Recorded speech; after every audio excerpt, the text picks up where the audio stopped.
میرے محترم دوستوں، بزرگ عزیزوں، سب سے پہلے تو یہ خوشخبری کہ کل کی بارش نے خبر نہیں اللہ کی طرف اور اللہ کے قرب کے کتنے فاصلے طے کرا دیے، کیونکہ یہ کوئی پروگرام، کوئی تنظیم نہیں ہے، بلکہ یہ دعوت ہے جس کی خصوصیت ہی ناگواریوں کا اور تکالیف کا سامنا کرنا ہے، جس کے ذہن میں، دل میں اس بات کا شائبہ بھی گزرا ہو کہ بارش نہیں ہونی چاہیے تھی، انتظام بگڑ گیا ہے اور کام نہیں ہوا ہے، وہ سمجھ لے کہ اسے کام سے کوئی مناسبت نہیں ہے۔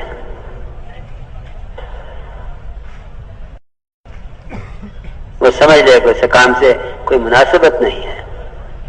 ہم سمجھتے تھے راحتوں سے کفر پھیلتا ہے، تکالیف سے ہی اسلام پھیلتا ہے۔ راحتوں سے کفر پھیلتا ہے، تکالیف سے ہی اسلام پھیلتا ہے۔ اس لیے میں سب سے پہلے میں تو رات یوں سوچتا رہا، میں نے کہا دیکھو اللہ تعالیٰ کا کتنا بڑا احسان ہے کہ اللہ تعالیٰ نے اس کام سے متعلق لوگوں پر وہ مصائب اور حالات لانے شروع کر دیے جن حالات اور مصائب کے لیے اللہ تعالیٰ نے انبیاء اور صحابہ کرام کو منتخب فرمایا تھا، کیونکہ ہمارے دلوں میں احتساب نہیں ہے۔ تعلیم کے حلقوں میں بیٹھتے ہیں لیکن تکلیف کے وقت تعلیم یاد نہیں رہتی، جس طرح عبادات میں مشغول ہوتے ہیں لیکن عبادات کے وقت احتساب کا، فضائل کا احتساب بالکل نہیں ہوتا۔ صحابہ کرام کا احتساب،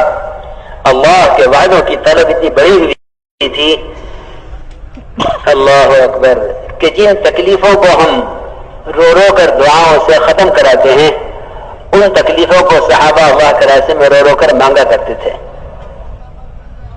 ہمیں بے شک مانگنا تو نہیں ہے، اس سے تو منع فرمایا ہے، لیکن ایمان اور احتساب کا تقاضا یہ ہے کہ اس راستے میں آنے والی ناگواریوں کو صحابہ کی ناگواریوں میں تلاش کیا کرو کہ یہ ناگواری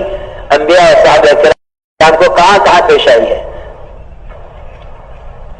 اس لیے میرے محترم دوستوں، میں نے شروع میں بات اس لیے عرض کی ہے کہ بعض لوگوں کا خیال یہ ہے کہ بارش نہیں ہونی چاہیے تھی، مجموعوں کو تکلیف ہوئی ہے۔ اس راستے میں تو محمد صلی اللہ علیہ وسلم کو اللہ سے شکایت کرنے کی اجازت نہیں ہے، تو پھر کسی بندے کو اللہ کی طرف سے آنے والی بارش کی برکتوں پر شکایت کی کہاں گنجائش ہے؟ اس لیے ہمیں شکر کرنا چاہیے، ہمیں شکر کرنا چاہیے کہ اللہ تیرا احسان ہے کہ تو نے ہمیں اس قابل سمجھا کہ اس راستے کی تکالیف جن کے لیے تو نے انبیاء اور صحابہ کرام کو منتخب فرمایا تھا، اس راستے کی تکلیف تو ہم پر لایا ہے، اس پر تو ہمیں اللہ کا شکر ادا کرنا چاہیے۔